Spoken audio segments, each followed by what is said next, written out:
निवडणुकीला सामोरं जात असताना ज्या दिवसापासून जो उमेदवारीचा फॉर्म भरला, अर्ज भरला, त्या दिवसापासून कार्यकर्ते मनापासून झटून पडले होते. मग ते राष्ट्रवादी असतील, उभाटा असेल व मित्रपक्ष असेल, कार्यकर्त्यांचा जो जोर असतो आणि कार्यकर्त्याची ताकद असते ती प्रत्येक गावा खेड्या वस्तीमध्ये असते. कार्यकर्ता जेव्हा तळागाळामध्ये जाऊन जो मतदारांना समजून सांगत होता, आपला उमेदवार कसा आहे, आपला उमेदवार जिंकून आल्यानंतर काय करेल, हे जेव्हा कार्यकर्ताच आपल्या मतदारांना पटवून देत असताना मला प्रकर्षाने जाणवत होतं की कार्यकर्त्यांनी ही निवडणूक हातात घेतली होती.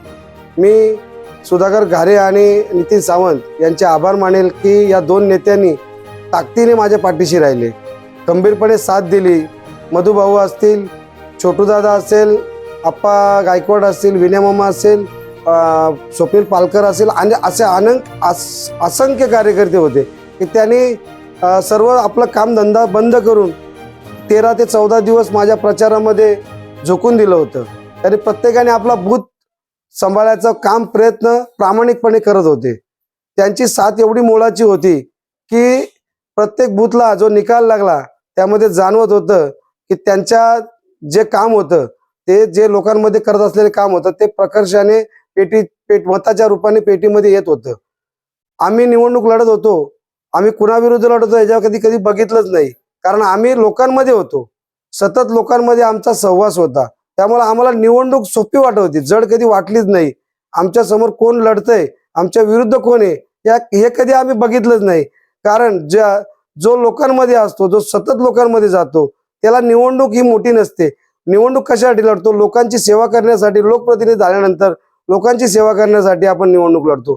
परंतु आम्ही निवडणुकीमध्ये मागचा पराभव झाला असताना सुद्धा लोकांची आमच्या पद्धतीने जी सेवा करता येईल ती सेवा आम्ही करत होतो. त्या सेवेचं फल लोकांनी आम्हाला मताच्या रूपाने एवढ्या मोठ्या प्रमाणात दिले की त्यांचं ऋण मी कधीच विसरणार नाही. मी आपल्या माध्यमातून एवढंच सांगेल की जे पंचायत समितीवरती एक हाती सत्ता आमची आलेली आहे. जिल्हा परिषदमध्ये आता एक 10-12 दिवसात चित्र क्लिअर होईल.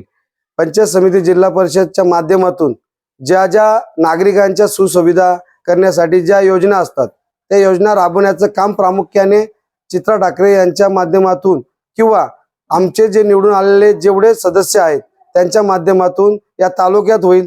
त्याचप्रमाणे माझ्या पंचायत समितीच्या गणामध्ये आमच्या चित्रा ठाकरेच्या माध्यमातून आम्ही करण्याचा प्रामाणिक प्रयत्न करू. लोकांना ज्या अडचणी आल्या त्या अडचणी आम्ही समजून घेऊ आणि त्या सोडवण्याचं काम प्रामाणिकपणे आम्ही करू.